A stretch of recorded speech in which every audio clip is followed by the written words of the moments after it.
Aujourd'hui, c'est le thème de la prière qui nous est proposé avec quelques mots du Padre Pio.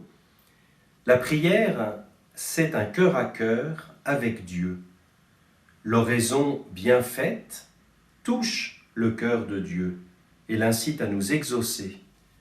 Quand nous prions, que ce soit notre être tout entier qui se tourne vers Dieu, nos pensées, notre cœur, le Seigneur se laissera fléchir et nous viendra en aide. Ce qui est frappant quand on lit la correspondance du Padre Pio, quand on entend les phrases que nous entendons ensemble et que nous essayons de comprendre, de commenter depuis plusieurs semaines, c'est la dimension très forte de la relation à un Dieu vivant. On ne parle pas d'un Dieu comme d'une idée, on n'en parle pas non plus comme d'une sorte de baguette magique, de recette à toutes les difficultés. On en parle vraiment comme d'un Dieu vivant, à l'œuvre dans l'histoire, en Jésus-Christ, et par la mort et la résurrection de Jésus-Christ, dans la vie de chacun et de chacune des personnes. La prière, c'est un cœur à cœur avec Dieu. J'aime bien parler de la prière en disant qu'il s'agit d'une présence, petit p, à la présence, grand P. Apprendre à être présent à la présence de Dieu.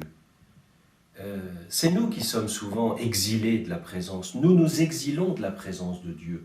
Nous nous mettons en dehors de sa présence. Nous nous éloignons de lui. On utilise un peu souvent ces expressions. Lui ne demande qu'à se manifester et il se manifeste déjà à nous. La prière, c'est un cœur à cœur avec Dieu. Ça souligne une dimension profonde, une dimension de tout l'être, une dimension de confiance, une dimension de présence à quelqu'un d'autre que soi, et ce quelqu'un d'autre que nous-mêmes, il est plus intime à nous-mêmes que nous-mêmes, dit saint Augustin dans ses Confessions. L'oraison bien faite, on pourrait dire l'oraison, la prière appliquée, cette gratuité, cette disponibilité, c'est pas le fait d'avoir aucune distraction, de ne penser à rien d'autre, etc. On sait très bien que notre esprit est toujours traversé par des pensées. Mais ce qui compte avec ce terme de oraison bien faite, d'oraison appliquée, c'est de revenir à ce cœur à cœur. De vouloir à nouveau par le désir, par l'intelligence, par la volonté, être là, dans la présence à la présence. L'oraison bien faite touche le cœur de Dieu, parce que c'est probablement le signe, avec la charité, qui témoigne le plus que c'est Dieu que nous cherchons, c'est lui qui est notre maître, et c'est lui qui peut marquer, transformer qui nous sommes. Dans une lettre de 1916, le Padre Agostino, un des deux pères spirituels du Padre Pio, lui écrit un signe de confiance. « Tu sais bien que je t'aime, comprends qu'avec la grâce de Dieu, je ne peux ni ne pourrai jamais t'oublier. Depuis le moment où Jésus, par le seul effet de sa bonté, m'a fait connaître tant soit peu les grâces qu'il t'a accordées gratuitement, je ne peux éviter de penser à toi.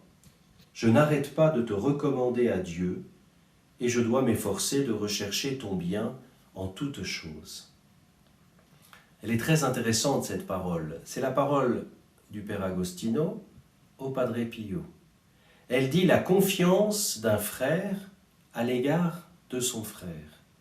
Et elle dit, de manière limitée, imparfaite, ce que Dieu nous dit aussi, que nous avons du prix à ses yeux, que son cœur est touché par notre misère, que son cœur est touché par notre joie, que tout ce que nous vivons touche le cœur de Dieu. Quand nous prions, que ce soit tout notre être qui se tourne vers Dieu, nos pensées, notre cœur. Vraiment, par analogie, les mots du Père Agostino au Padre Pio sont finalement des paroles que Dieu peut nous adresser. Tu sais bien que je t'aime. Comprends que je ne peux ni ne pourrai jamais t'oublier, nous dit le Seigneur à chacun d'entre nous. Je ne peux éviter de penser à toi. C'est la grande question qui traverse toute la Bible. Dans le livre de la Genèse, après la chute, Dieu a ces mots, « Adam, où es-tu » Et la prière est une manière de répondre au Seigneur, « Me voici, Seigneur, je viens faire ta volonté. »